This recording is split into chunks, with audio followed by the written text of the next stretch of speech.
The hills are alive with the sound of engines. It's race day at the Austrian Grand Prix. Hey, what's up guys, aarava here, and welcome back to another F1 2020 race gameplay video, the third and final one from this build of F1 2020. We've got a 25% race around the Austrian Grand Prix, driving as Verstappen in his Red Bull racing car. I thought it'd be quite fitting to have one of these gameplay videos be at Austria, considering that in real life, when the 2020 season does begin in July, we're going to be going to Austria for two back-to-back races, so I thought it'd be quite cool to do a race around here on the game. Obviously, in-game, in career mode, the actual first round will still be Australia as it was meant to be before everything obviously happened in the world. But mentioning the two races we've already done, of course, we did one video at Hanoi with Hamilton, and then we did Leclerc at Monaco, and also yesterday uploaded a full video kind of going through the full reveal of F1 2020 My Team career mode, the Creator Team career mode in the game. So if you guys did miss that video, be sure to go check that one out. Annotation in the top right, or you can just click my channel page there. They'll be all there for you. But massive thank you for the support on all those videos so far, and hopefully we can have the same for this final video from this build in the Red Bull. I thought we'd choose the Red Bull also not just because it's at the Red Bull Ring, so it's quite nice to have a Red Bull racing at the Red Bull Ring, but also just to see the difference. You know, we've got the top three cars now, Ferrari, Mercedes, and Red Bull. Will it perform a little bit better under braking, you know, drag-wise in a straight line maybe, or the ERS? Just was curious, really. So here we go then. So 5 red lights to the Austrian Grand Prix. Our third race in F1 2020 is underway, and it's a good getaway for us compared to the McLaren. We again use the ERS overtake mode to boost us off a little bit. Then we stop using it into turn 1 as we brake around the outside of Lance Stroll there, and a bit of a pinching going on for Ricciardo as Giovinazzi goes around the outside. Pretty nice with the Italian there. You can see now deploying the overtake mode. Ricciardo, a little bit of a squirm on the rear end there as I think he got off settled, but look at the massive dive from myself and Daniel to go down the inside there. He's overtaken 2 cars. He tried to get his teammate, which would have been 3 cars, so we followed him through there. So good to see that. Obviously I was able to make that dive, which I was confident making, being in the Red Bull car, you know, one of the top 3 teams. You'd kind of say I can make my way through from P13, but to see that Ricciardo followed me through and covered me off, and also went for a move himself on his teammate Ocon, was really decent to see there. So as ever, the AI seem that a bit more aggressive than they were last year. Every year we see that pattern of them getting more and more feisty, which I love to see, because obviously you want to see them fight back. But here is a real nice segment there, coming off that right-hander, using overtake mode for a split second off the corner mid-apex, really allowed me to get a great boost on Ricciardo and overtake him there. And so we're up into P8, but now I run out of the deployment there as we enter the next lap on the lap number 2. Plenty of traffic up ahead. We try and have a look around the outside of Ocon, but instead he actually has a little look on Albon that kind of slows us both down. We go for the switchback move from left to right. We get him up into P7, but then he starts coming back at us. Even with overtake mode used momentarily there, he was able to overtake me, or attempt to try and overtake me in a straight line. So I was a little bit surprising. I wasn't quite ready for the Renault cars to come back at me that way. Albon's been squeezed out by Leclerc meanwhile, so we have a little look at him, but in the end it won't kind of come out to anything because he cuts across us. We can't really make a move. We're going to have a half-hearted attempt round the outside, but Albon's going to get the elbows out and squeeze me out so much so that we get a poor exit, and Ocon is able to go down on the right and re-overtake me. So I was very surprised at that. Not surprised that Albon's squeezing me out. I kind of expected that in a way, but the fact that Ocon was able to kind of undercut me there on the right-hand side and get me back, and was actually looking pretty quick. I mean, both Renaults have been attacking me from the get-go. Ever since I overtook Ricciardo and Ocon, they've just been coming back at me, and I realised actually my engine temps were quite high here. So like we've been doing a lot of the time on the previous game, going down to lean mixture to try and cool down the engine whilst we're in this hot turbulent air, which is fair enough, but it felt like to me that the Red Bull, the Honda engine, was overheating a little bit quicker than I ever realized it was in the Mercedes car with the Hamilton Hanoi gameplay. I don't know if that's just because I'm in the thick of it a lot more in this race, I will admit,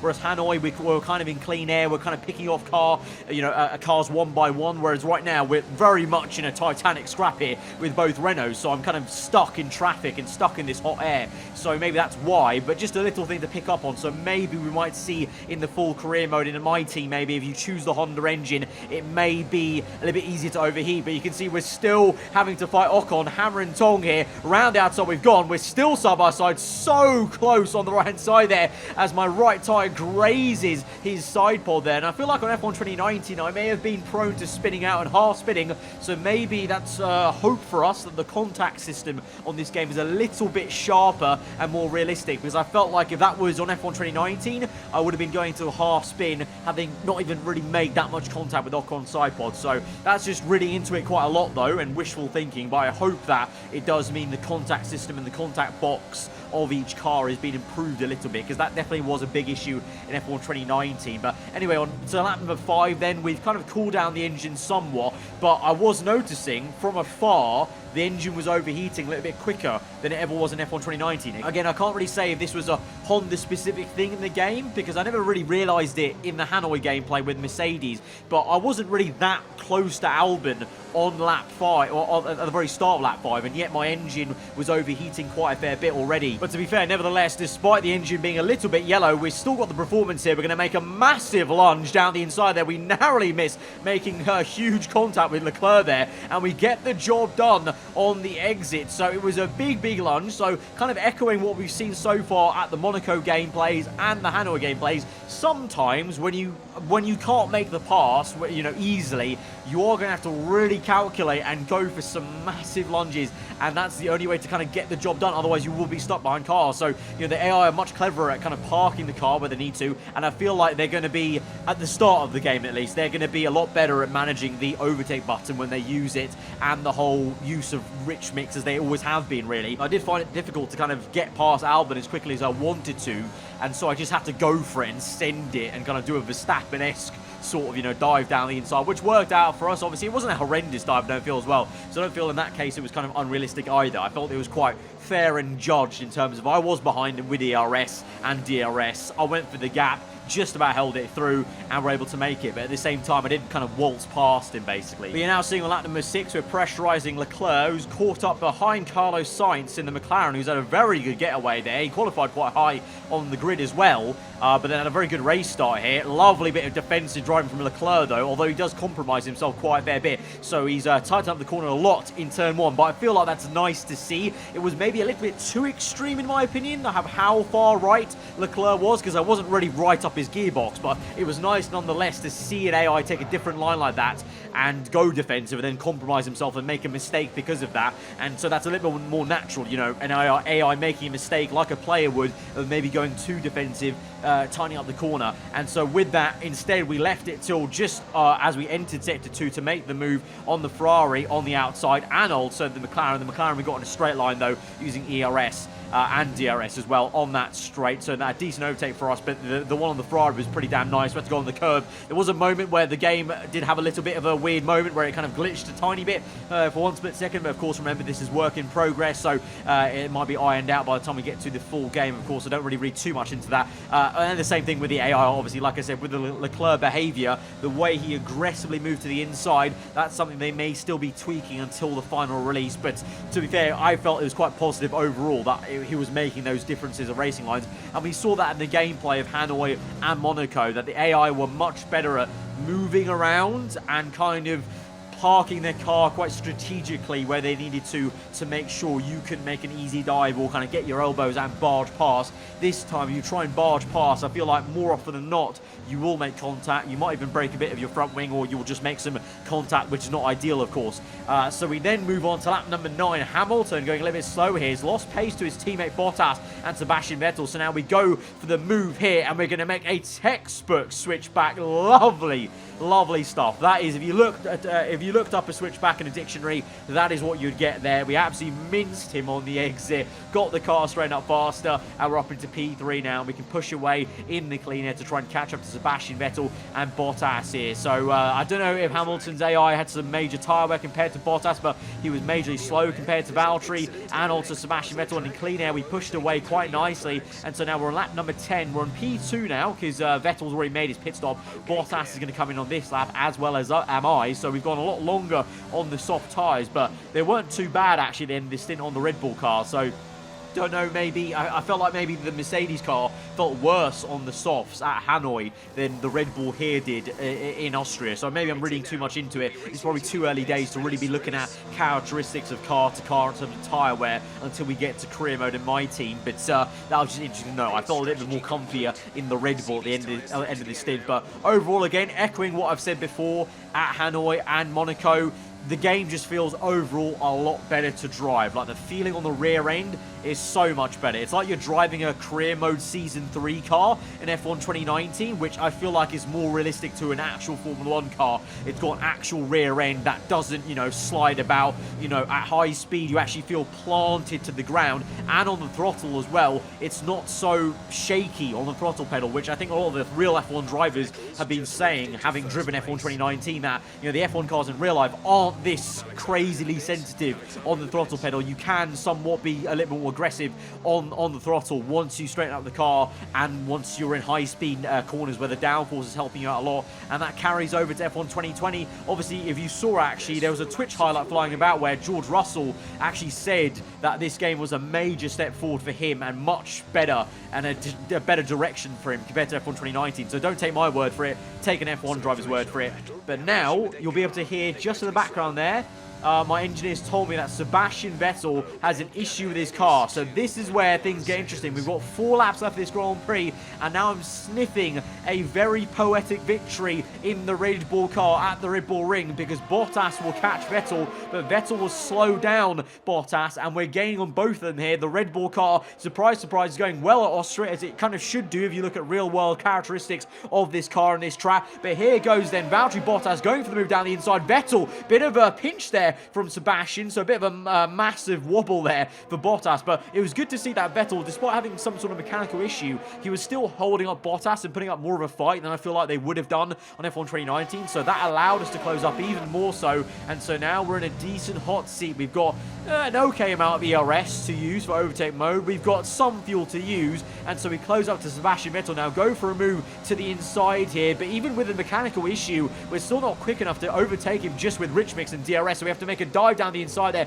get it done in the first corner on the exit, a little bit sharp on the rear end, but then open DRS, use a bit of ERS as well, and push away. And now we're closing up to Valtteri Bottas for the last 2 laps of this Grand Prix. So with these 2 laps, we're going to try and play this as tactically as we can with the ERS and the fuel. So I'm going to try and leave this to the last lap and use this kind of second last lap to suss out maybe where is going to be best to overtake him. So just kind of watching how much I'm gaining off on the kind of acceleration out of the corners, where he's getting a little bit slow at the end of the straights, maybe just with DRS for me, and this entire time saving a juicy amount of overtake mode to use, which can be very powerful. I don't really think overall, having done 3 races now, because remember, these are literally the only 3 races I've done on this game. I haven't done any kind of off-camera for you guys, so this is fully as I'm learning. So from these 3 races, to me, I really enjoy the overtake mode button. It feels like the KERS button from F1 2013 prior, which was really nice to use, always felt good, consistent to use,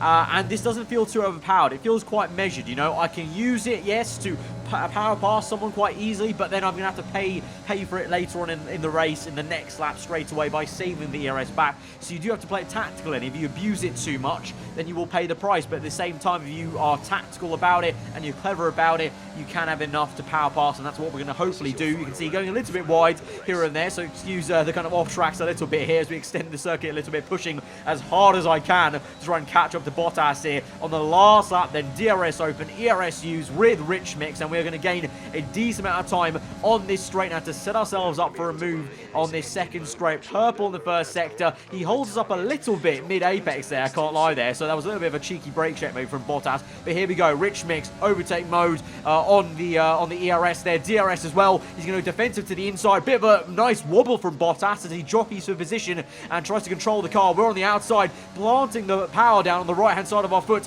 in the cockpit there. Rich mix, ERS, we're going to send it to the inside. It's going to be so close between myself and Bottas here. We're trying our best. We have a little look to the inside, but Bottas cuts us off there. Great bit of defensive driving from Valtteri, and I just couldn't get it. I thought if I used ERS off that right-hander down the crest in Sector 2, I could have got him there, because that's where I'm weakest at, so I wanted to try and make up time, but alas, couldn't do it. And so fair play, Bottas holds me off for the race win, and we have to settle down for second place. But I don't know, if I used ERS maybe a little bit earlier, we could have got him there, but in the end, still a very enjoyable race. I must say, though, overall, for the 3 races you've seen so far on my channel, in terms of performance levels compared to AI, do not really read too much into it, because one, the AI aren't final. I've been told they will be tweaked a little bit going to the final build in terms of the way they act, and also the performances for sure aren't going to be final. I suspect that actually once the season begins, we're going to get a post-game patch release to adjust the performance levels of each team. And also in terms of the AI level, I've gone down probably 2 or 3 AI levels than I would usually do on F1 2019,